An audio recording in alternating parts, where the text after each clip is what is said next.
একবার ভাবুন তো, একজন মানুষ কতটা অসাধারণ হতে পারেন, যার সান্নিধ্যে এলে কঠিনতম হৃদয়ও মোমের মতো গলে যায়, যার ভালোবাসার স্পর্শে জাহেলিয়তের অন্ধকারে ডুবে থাকা মানুষগুলো পরিণত হয় সোনার মানুষে। তিনি হলেন আমাদের প্রিয় নবী মুহাম্মদুর রাসূলুল্লাহ সাল্লাল্লাহু আলাইহি ওয়াসাল্লাম।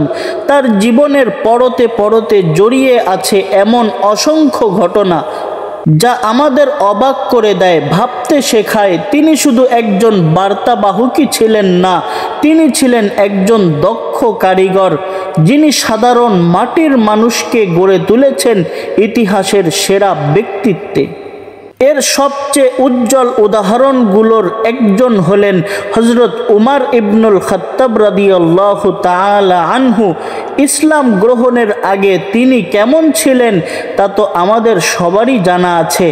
প্রখর মেজাজ, ইসলামের প্রতি তীব্র বিদ্বেষ আর মুসলিমদের উপর নির্যাতনে যিনি ছিলেন অগ্রগামী, সেই উমর ইবনুল খাত্তাব রাদিয়াল্লাহু তাআলা আনহুই একদিন কোষমুক্ত তলোয়ার হাতে বেরিয়েছিলেন হযরত মুহাম্মদুর রাসূলুল্লাহ সাল্লাল্লাহু আলাইহি ওয়াসাল্লামকে হত্যা করার জন্য। পথিমধ্যে বোনের ইসলাম গ্রহণের কথা শুনে ক্রোধে উন্মুক্ত হয়ে ছুটে গিয়েছিলেন তার বাড়িতে, কিন্তু সেখানে গিয়ে যখন তিনি বোনের মুখ থেকে পবিত্র কোরআনের আয়াত শুনলেন, তার সেই কঠিন অন্তর মুহূর্তেই বিগলিত হয়ে গেল। কোরআনের বাণী তার হৃদয়ে এমনভাবে রেখাপাত করল যে তলোয়ার নিয়ে তিনি নবীজি সাল্লাল্লাহু আলাইহি ওয়াসাল্লামকে হত্যা করার জন্য নিয়ে বেরিয়েছিলেন, সেই তলোয়ারই তিনি ইসলামের জন্য উৎসর্গ করার সিদ্ধান্ত নিলেন। তিনি ছুটে গেলেন নবীজি সাল্লাল্লাহু আলাইহি ওয়াসাল্লামের কাছে। যে উমর রাদিয়াল্লাহু তাআলা আনহুকে দেখে সাহাবীরা ভয় পেতেন, সেই উমর রাদিয়াল্লাহু তাআলা আনহু যখন ইসলামের ছায়াতলে এলেন, তখন ইসলাম গ্রহণ মুসলিমদের জন্য প্রকাশ্যে বিজয়ের কারণ হয়ে দাঁড়ালো। তার আগমনে মুসলিমরা প্রথমবারের মতো প্রকাশ্যে কাবা প্রাঙ্গণে নামাজ আদায়ের সাহস পেলেন।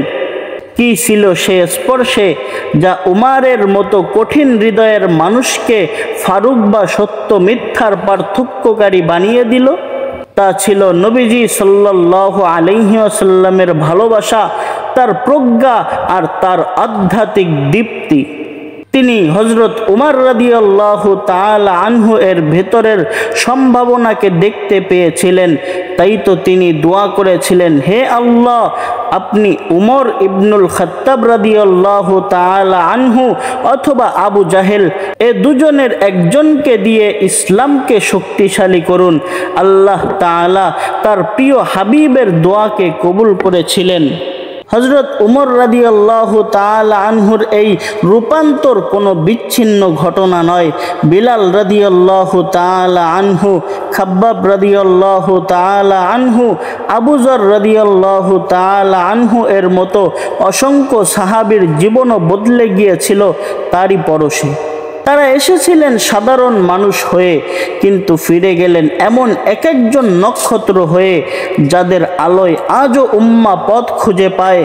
এটাই হলো নবুয়তের জাদু, যা অন্ধকারকে আলোয় আর পাথরকে পরশমণিতে পরিণত করে। সুবহানাল্লাহ।